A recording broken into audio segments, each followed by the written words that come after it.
Yo soy Joaquín Rey y esto es La Voz del 21. Esta mañana nos acompaña el ex fiscal supremo Avelino Guillén y vamos a comentar algunas cosas de la coyuntura y en particular el día de hoy en que el Tribunal Constitucional en estos momentos está sesionando en su pleno viendo y se espera que pueda haber el caso del habeas corpus de la señora Keiko Fujimori. Doctor Guillén, ¿cómo está?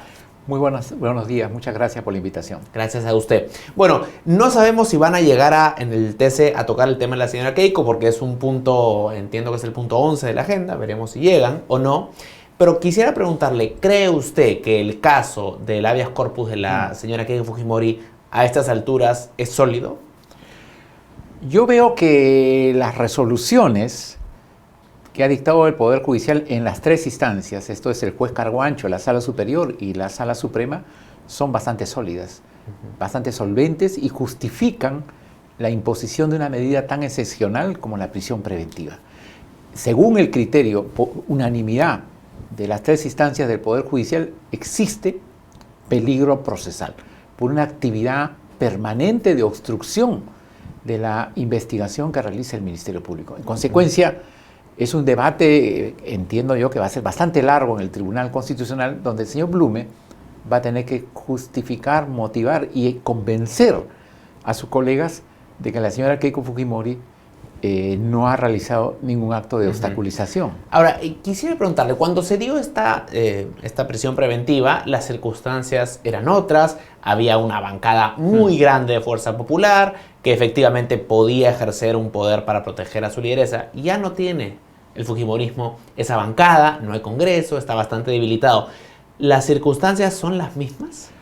Pero es una organización política y tiene una organización política en el Perú, tiene poder, tiene presencia y tiene diversas formas de hacer sentir ese poder. Recuerde usted cuando el fiscal José Domingo Pérez realizó una diligencia en los locales partidarios de Fuerza Popular, cuando una connotada dirigente fujimorista le dijo: no sabe usted con quién se está metiendo. La señora Salgado. La señora Luz Salgado. En consecuencia, en el momento que se ha dictado la medida de prisión preventiva, es plenamente justificada. Pero se puede, luego, si cambian las circunstancias, se pueden valorar estos elementos que corresponden a la coyuntura actual. Es decir, podría el TC decir, en su momento, efectivamente, había un riesgo de obstrucción de justicia, pero ese riesgo ya se disminuyó, entonces ya no se justifica. Lo que pasa es que el habeas corpus, este recurso, esta acción de garantía, tiene sustento en un cuaderno formado con las actuaciones del Poder Judicial. Y el Tribunal Constitucional se tiene que pronunciar sobre lo actuado, sobre lo que existe. No puede avisorar lo que puede ocurrir en el futuro, donde, por ejemplo, podría ser que el Partido Fuerza Popular ya no exista, lo cual ya no existe. Eso es una situación hipotética que no se ha dado y yo veo bastante improbable que se dé. Entonces, acá lo cierto es que existe un material probatorio, elementos de convicción que, en mi concepto, justifican largamente la imposición de esta medida. Acá no se trata de una persecución de carácter político, sino que lo que considero es que el Tribunal Constitucional debe limitarse y centrar su análisis en ver si realmente existió o no obstaculización de la labor que realiza el Ministerio Público, si existió o no peligro procesal, que es la única forma que justifica que se dicte una medida tan excepcional como la prisión preventiva. Ahora, algo que preocupa el entorno de la señora Fujimori es, claro, lo largos que son estos procesos. Y hoy día hemos tomado conocimiento que se ha liberado a los señores Jorge Cuba y Edwin Luyo, que son funcionarios que estaban en prisión también preventiva por caso Metro Lima. Luego de 30 meses se les ha liberado. Entonces, la pregunta es, ¿por qué se toma tanto la Fiscalía, el Poder Judicial en tener una acusación? Quizá la misma suerte va a correr la señora Keiko Fujimori. Es una posibilidad, no lo puedo negar, pero es que en el Perú los procesos son extremadamente densos, muy largos, pero no debemos olvidar que la Fiscalía ya concluyó la investigación por el caso Metro de Lima y en el mes de junio, hace más de 4 meses, presentó una acusación formal por lavado de activos y corrupción de funcionarios contra Luyo y el señor Cuba, ex viceministro de Transportes. Y esta acusación tiene que ser sometida a un control de acusación, a una diligencia de evaluación de este pronunciamiento. No se realiza porque el juez tiene una recargada agenda, tiene mucha carga procesal, lo cual impide abocarse a diligencias tan intensas y tan densas como es el control de acusación, que requiere de una disposición de tiempo bastante amplio. Por ejemplo, en el caso de Ollanta Humala, son desde el mes de agosto está en control de acusación, y esto tiene por lo menos hasta febrero o marzo del próximo año.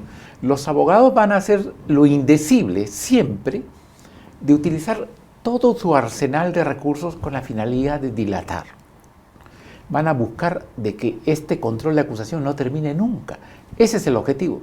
Y da el caso de que muchas veces la etapa intermedia de control de la acusación muchas veces demora más que una investigación que realice el Ministerio Público. Eso es lo lamentable, porque muchas veces los abogados no colaboran con la Administración de Justicia, sino lo que hacen es tratar de dilatar y postergar el avance de los casos. Ha mencionado usted al señor Humala, y hay que recordar que fue este TC, este mismo pleno, que absolvió de la prisión preventiva a los señores Humala y Heredia, también con un recurso de habeas corpus. Ellos estaban ahí también por riesgo de fuga, obstrucción de justicia. ¿Qué tan comparable es el caso de los señores Humala y Heredia con el de la señora Keiko? Como lo ha señalado el constitucionalista Carlos Ramos, no son casos idénticos, son casos diferentes. Acá lo más sólido que se ve es la instrumentalización del Congreso de la República con la finalidad de entorpecer y bloquear el rol y la investigación que realiza el Ministerio Público. La forma de pretender intimidar o manipular las declaraciones de los falsos aportantes, que eran unas vastas declaraciones de falsos aportantes para que no varíen su declaración. La destrucción de documentos contables. Hay una serie de pruebas bastante sólidas, elementos probatorios, que justifican en mi concepto y demuestran hay un mayor riesgo de obstrucción de justicia en el caso de Keiko Fujimori. Es bastante notable, bastante notorio. Ajá, ok.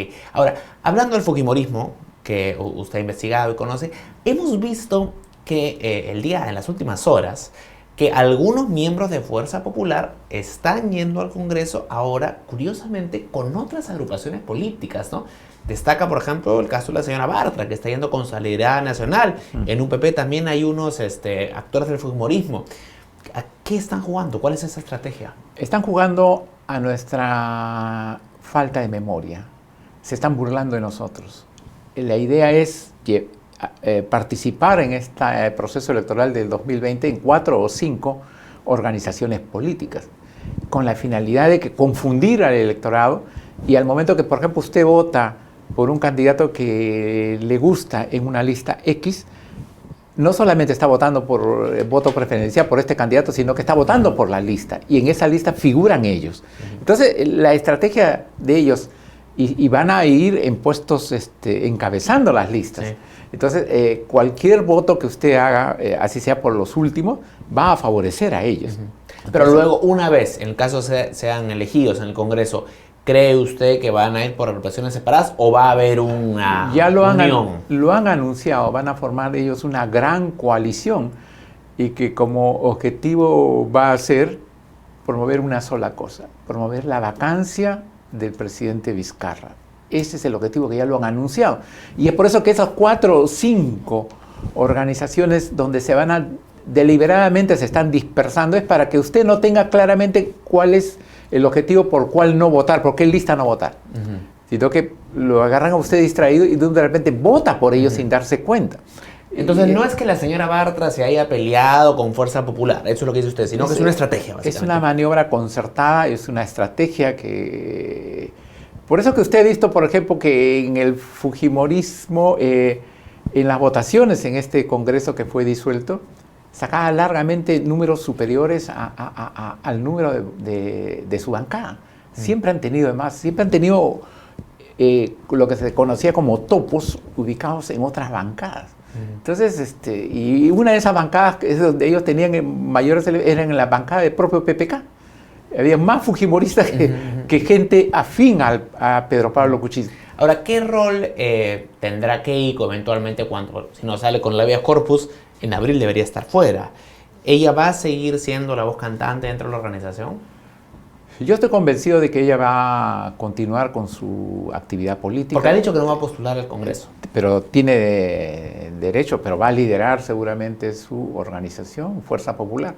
El hecho que no participe como candidata es porque corresponde a una estrategia de ellos, ¿no? La estrategia de ellos ahora es cómo tener nuevamente mayoría. Y la única forma para tener mayoría es la dispersión deliberada de sus principales líderes en diferentes etiquetas, en diferentes membretes políticos. Para eso utilizan a Solidaridad Nacional, Unión por el Perú, etcétera, etcétera. O sea, van a utilizar eso con la finalidad de confundirnos y sobre todo trabajar el tema de la memoria.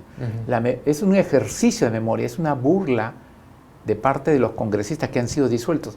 El Congreso fue disuelto no por un capricho, sino básicamente dentro de la estrategia de lucha contra la corrupción en la cual está involucrado el Estado peruano. Era una medida necesaria que este Congreso deje de obstaculizar y obstruir la labor del Estado peruano, representado por el Ministerio Público en su lucha contra la corrupción. Ahora, ¿cree usted que es una buena estrategia? Había cuenta de que puede ser el caso que algunos de estos partidos ni siquiera pasen la valla, ¿no? Solidaridad, UPP, usted ha mencionado, no está claro que van a pasar. Entonces, de repente, terminan perdiendo su cabra. Claro, es una probabilidad, pero ellos han optado por eso. Y si algo tiene Fuerza Popular es una estrategia política, y eso lo en el 2016 nos han demostrado. Tenían gente muy afín a sus objetivos políticos y partidarios en diferentes bancadas. Entonces, por eso sus votaciones muchas veces superaban los 100 votos. Entonces, están volviendo a repetir esa estrategia. Ahora sí, más abiertamente, ¿no? Más abiertamente. Kenji Fujimori, que se dedica ahora a vender productos de belleza y huevos, pero también parece que no ha dejado la actividad política del todo, porque hace 3 semanas emitió un comunicado donde se iba contra todo con Fuerza Popular. ¿Cuál es la agenda de Kenji? Lo que pasa es que da la impresión de que sus parlamentarios, Avengers creo que se hacían llamar, el Cambio 21, un poco que se plegaron a Fuerza Popular, se pasaron a apoyar los objetivos políticos de Keiko Fujimori, y él se quedó solo con su padre. El objetivo de Kenji es presentarse a las elecciones. Pero 2021. realmente ha habido una ruptura, porque, por ejemplo, en su comunicado, él dice que estuvo muy mal que se eligieran los miembros del TCA al Caballazo, pero Cambio 21, su propia bancada, votó para que se elija al señor Ortiz de Ceballos, por ejemplo. Entonces, ¿esto es una contradicción de Kenji o realmente lo han dejado? A mí me parece que lo han dejado, ¿no? Él se ha quedado solo. Pero él tiene, hay que ser honestos en reconocer que él tiene cierto arrastre popular por su padre. Claro que lo tiene, sí. Tiene cierta presencia y él va a capitalizar eso, obviamente. Y yo estoy convencido que va, de alguna forma, seguramente se presentará a las elecciones de 2021 en alguno de estos partidos vientres de alquiler que pueblan nuestro país, ¿no? Es una posibilidad. ¿En Fuerza Popular cree usted que habría lugar para él? No, yo veo bastante improbable, pero hay otras organizaciones políticas que seguramente lo podrían recibir. Solo para terminar, aprovechando su presencia, ¿qué le parece a usted la medida de previsión preventiva que se ha dado a 14 de los 16 árbitros que presuntamente habrían favorecido a Odebrecht con arbitrajes en la Cámara de Comercio de Lima, que aparentemente han sido acusados por el señor Canepa? ¿Cree usted que es una medida proporcional, 18 meses de prisión preventiva? Bueno, se venía conociendo hace mucho tiempo que Odebrecht siempre tuvo los arbitrajes como una de las fuentes de ingresos ilegales, aparte de los sobrecostos y aparte de las adendas. Adicionalmente, los contratos donde ellos obtenían millonarias ganancias. Entonces, a través de su aparato legal, concertaron con el señor Canepa para pagos ilegales a los árbitros, para que, con 2 requisitos: que los laudos sean favorables a ellos y por unanimidad. Los pagos se han hecho, hasta donde se conoce, en la mayoría de los casos en forma directa y otras a través de una empresa, una figura que creó el señor Canepa. Entonces, es una medida bastante dura, Pero ¿cree usted que hay que meter todos en el mismo saco? Porque hay casos, por ejemplo, como el señor Cantu Arias, que ha demostrado que a él se le pagó incluso menos del honorario referencial de la Cámara de Comercio, y la única evidencia que hay es un testimonio del señor Canepa. ¿Es suficiente esto para meter a alguien 18 meses? lo que hay que hacer es obviamente, todos han impugnado y esto va a ser materia de una revisión. Pero que se pagó por los arbitrajes, por los laudos, eso es, lo ha reconocido el propio señor Barata, reconoce Empresa Odres en las cláusulas adicionales. Odres ha reconocido su culpabilidad por pagos ilegales en arbitraje. Los pagos se han dado. Quien instrumentalizó, quien ejecutó los pagos, reconoce. Entonces, en todo caso, la Sala Superior va a tener que revisar caso por caso. Podría ser el caso que el señor Canepa recibió un dinero que finalmente, y no hizo ninguna coordinación con los otros árbitros y sencillamente está tirando dedo para aportar más información. Podría haber en el caso Cantu Arias una revisión, una evaluación rigurosa de lo que ha ocurrido. Pero en la mayoría de los casos yo tengo el pleno convencimiento que sí realmente hicieron pagos ilegales. Hizo bien el juez en desechar las tres figuras delictivas adicionales y solamente se centró en cohecho. Eso es lo que realmente corresponde a la tipificación. De acuerdo. Bueno, vamos a ver cómo van esas apelaciones. Señor Guillén, yo le agradezco mucho, como siempre, por su tiempo. Muchas gracias. El doctor Avelino Guillén, ex fiscal supremo en Perú 21 Televisión. Con permiso.